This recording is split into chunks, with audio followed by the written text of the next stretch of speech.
Assalamualaikum warahmatullahi wabarakatuh. Halo teman-teman, kembali lagi di channel Ayah Kuadrat. Nah, teman-teman mungkin sudah tahu bahwa aku dan keluarga sudah ada di Inggris ini kurang lebih sekitar 1 tahunan lah gitu ya, 1 tahun lebih dikit lah, 1 tahun 2 bulanan. Oleh karena itu, sekarang kami sudah sedikit mendapatkan gambaran seperti apa sih biaya yang harus kami keluarkan untuk penggunaan listrik dan juga gas. Nah, sehingga kami ingin memberikan informasi kepada teman-teman, terutama untuk teman-teman yang nasibnya kayak aku, akan studi ke sini ke Inggris dengan membawa keluarga dan pastinya harus menyewa satu properti secara utuh ya, satu rumah atau satu flat. Nah, sehingga teman-teman bisa mendapatkan gambaran kira-kira berapa besar biaya penggunaan listrik dan juga gas yang harus teman-teman bayarkan setiap bulannya, atau juga bisa memberikan perkiraan bagi teman-teman apakah besarnya beasiswa yang mungkin akan teman-teman terima itu akan cukup untuk memenuhi kebutuhan pembayaran listrik dan juga gas. Oke, tonton videonya sampai habis ya. Nah, sebelum kita membahas lebih jauh tentang berapa besarnya biaya penggunaan listrik dan juga gas, teman-teman perlu tahu bahwa besaran ini tidak bisa dipukul rata di Inggris secara keseluruhan. Kenapa? Karena besarnya biaya penggunaan listrik dan juga gas yang harus teman-teman keluarkan itu tergantung dari beberapa faktor.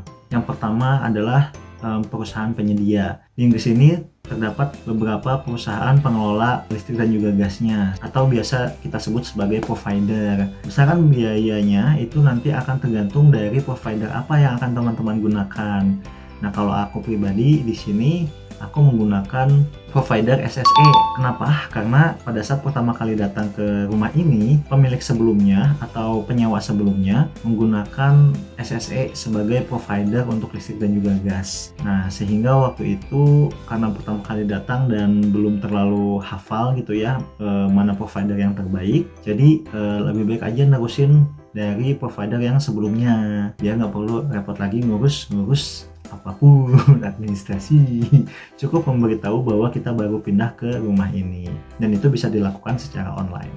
Faktor berikutnya itu adalah tergantung dari area tempat tinggal. Misal contoh, aku sekarang tinggal di Birmingham. Biaya listrik dan gas di Birmingham belum tentu sama dengan biaya dan listrik gas di London contohnya, atau misalkan di Liverpool gitu. Nah, memang akan tergantung dari lokasi tempat tinggal teman-teman nanti. Nah, yang akan aku sampaikan dalam video ini itu adalah besaran biaya pada saat aku tinggal di Birmingham.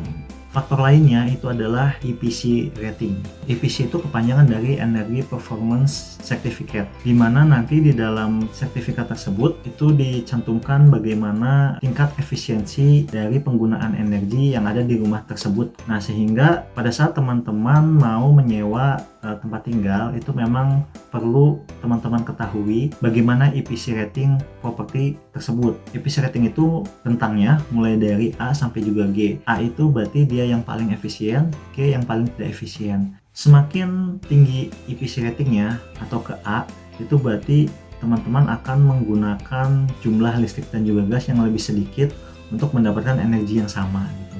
Sehingga nantinya akan lebih hemat penggunaan listrik dan juga gasnya. Kalau misalkan penggunaan listrik dan juga gasnya lebih hemat, berarti teman-teman nanti akan membayar biayanya juga lebih rendah. Nah, untuk EPC rating di tempat tinggal aku sekarang, EPC ratingnya C. Faktor yang terakhir itu adalah terkait dengan penggunaan listrik dan juga gasnya. Kalau misalkan teman-teman tinggal di Inggris terus sering pakai boiler, tentu saja akan boros ke gas gitu ya. Terus kalau misalkan teman-teman siang-siang sering nyalain lampu, boros ke listrik. Nah, jadi tingkat penggunaan listrik dan gas ini memang sangat tergantung dari habits teman-teman sendiri.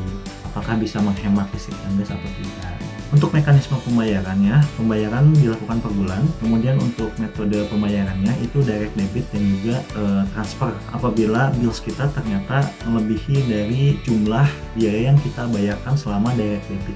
Tergantung dari bagaimana penggunaan listrik dan juga gas kita selama per bulan tersebut. Jadi apa itu direct debit? Direct debit itu adalah pembayaran secara otomatis yang dilakukan tanpa aku harus mentransfer ke perusahaan gitu. Provider itu akan secara otomatis memotong dana dari tabungan aku dengan besaran yang sesuai dengan kontrak di awal. Tidak seperti di Indonesia, kalau di sini itu kita ada kontrak gitu ya dengan provider yang kita pilih. Kontraknya itu minimal 1 tahun, sehingga kita tidak bisa mengganti provider selama 1 tahun kontrak. Nah, kalau misalnya kita mau ganti provider, berarti kita harus menunggu terlebih dulu selama 1 tahun. Nah, bagaimana kalau misalkan kita ingin mengganti provider sebelum 1 tahun? Ya nanti kita akan kena penalti, harus bayar gitu ya. Nah, untuk menghindari hal tersebut, pilihlah provider dengan bijak sebelum tanda tangan kontrak. Oke teman-teman, video kali ini aku cukupkan sampai di sini dulu. Untuk besaran biayanya, penggunaan gas dan listrik akan aku lanjutkan di video berikutnya ya. Mudah-mudahan video kali ini bermanfaat. Sampai jumpa di video berikutnya. Dadah, assalamualaikum.